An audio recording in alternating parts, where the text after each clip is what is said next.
Bonjour, ceci est une publication du MGJO, des mouvements généralistes des jeunes, des ouvriers et des démunis. Allez, c'est parti, on y va. Le 12 mai 2015, Milk est ridiculisé une fois de plus à la Fédération Wallonie-Bruxelles. Qu'avons-nous fait au bon Dieu, pour mériter d'être dirigés par une bande de traînes savates, d'imbéciles à deux roues, d'idoles à savetiers? C'est ainsi que nos ancêtres désignaient les gros nuls et les bons à rien, de moucherons de taverne, d'orliques merdeuses. Confier le budget de la Fédération Wallonie-Bruxelles au pouce à flao, PS, c'est désigner Madame Pipi comme décideuse de la guerre nucléaire. Partout où il est passé, cet incompétent notoire a laissé un bordel à décourager la plus téméraire des femmes de ménage. Mais plus il démontre sa nullité, plus on le fait rempiler. Même topo pour Joëlle Milquet, cédé à la halle. Comme ministre de l'Intérieur, elle a passé beaucoup de temps à ne rien faire tout en donnant l'impression qu'elle travaillait.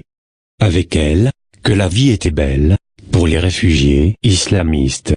Elle ne voyait aucun combattant djihadiste partir pour la Syrie. Elle en voyait une bonne dizaine. Puis ce fut une centaine. Quand le chiffre dépassa les 400, elle interdit à ses services de publier les chiffres.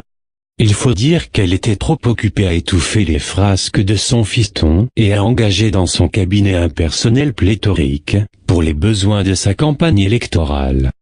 Dans n'importe quelle démocratie normale, cette incompétente bourgesse serait renvoyée en ses foyers ou même envoyée à l'ombre. Cela se passe actuellement au Chili, dirigé par la social-chrétienne Bachelet.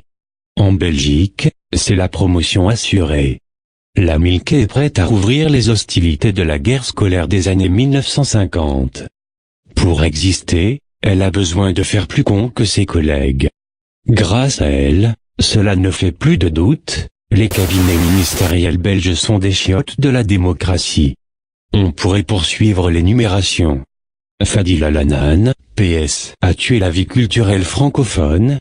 Elle a droit à présider la COCOF, ce machin qui ne sert à rien d'autre qu'à assurer des émoluments à une bande de sagouins qui ne savent pas très bien ce qu'ils font dans cette galère. En plus, la Fadila a hérité de la gestion des poubelles, ce qui confirme bien que la politique belge est une affaire de merde.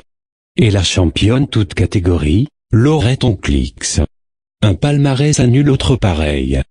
Dans les années 1990, démolition de l'enseignement francophone, ce qui rend encore plus surréaliste la présence de la Milquet à la tête de ce département. Après l'enseignement, la justice, on paie encore les dividendes de l'incompétence de la petite fille d'une femme tondue à la libération. Et après la santé, avec les achats de vaccins inutiles et de masques anti-pollution, qui pourrissent dans des caves. Tous ces gens, qui ne savent pas ce que c'est travailler vraiment, nous empoisonnent l'existence et vident nos comptes en banque. Car toute cette connerie accumulée coûte très cher et il n'est jamais demandé de compte aux gaspilleurs et aux profiteurs. Car ces messieurs-dames de la suffisance, et surtout de l'insuffisance, se retrouvent nettement plus riches en quittant le ministère, qu'avant d'y être entrés.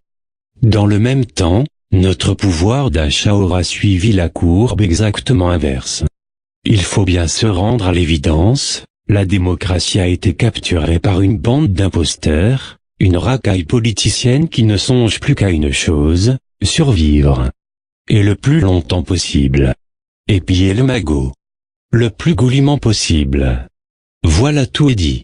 Alors aux prochaines élections, votez MGJO est le seul mouvement vraiment social, dont son président Emmanuel Colbrand est rémunéré 0 € par mois. Mouvement politique qui reversera les 2/3 de ses mandats politiques pour les plus démunis, et non dans la caisse du parti comme le fait le PTB. À bon entendeur, salut.